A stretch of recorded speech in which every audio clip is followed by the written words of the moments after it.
চলে এসেছি নিউ দীঘা পর্যটন কেন্দ্র বা নিউ দীঘা পার্ক। আমি এখন টিকিট কাটছি, আমার বন্ধু ভিডিওটা বানাচ্ছে।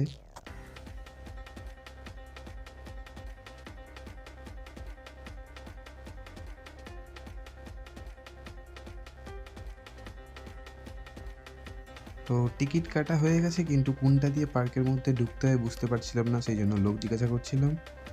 আর টিকিটের এন্ট্রি ফি 40 টাকা মাথা পিছু।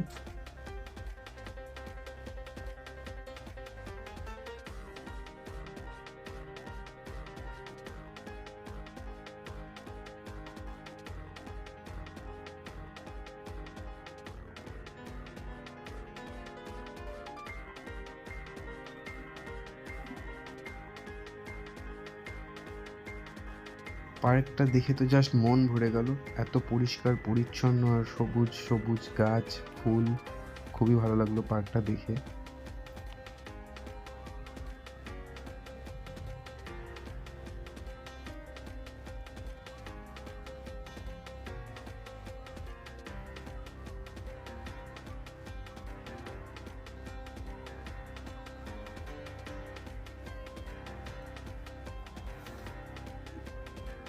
এটা তো গান্ধী, ওটা কি বলতো রবীন্দ্রনাথ।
আর সব পার্কের মতোই এই পার্কেও বাচ্চাদের জন্য অনেক রকম অ্যাক্টিভিটি, দোলনা, স্লিপ, আর বড়দের জন্য অনেক দোলনা, বোটিং সবই আছে।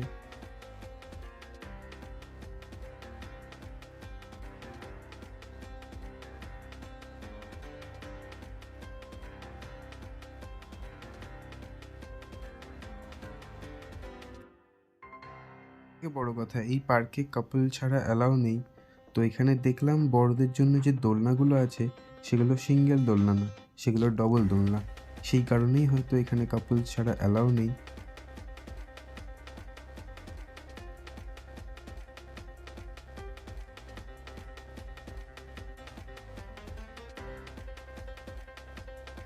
পার্কের মধ্যেই রয়েছে রেস্টুরেন্ট, সব রকমের ব্যবস্থাই রয়েছে খাবার। তোমরা চাইলে ওখানে গিয়েও খেতে পারো, অথবা খাওয়ার থেকে খাবার নিয়ে গিয়ে ওখানে পিকনিকও করতে পারো।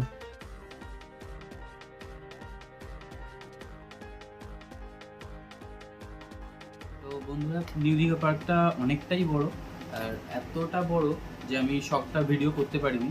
আর ওখানে তোমরা যদি পিকনিক করতে যাও, ওটা অ্যাকচুয়ালি পিকনিক স্পট, অনেক পিকনিক স্পট আছে ওখানে। প্রায় আমার দেখা 212টা পিকনিক স্পট আছে।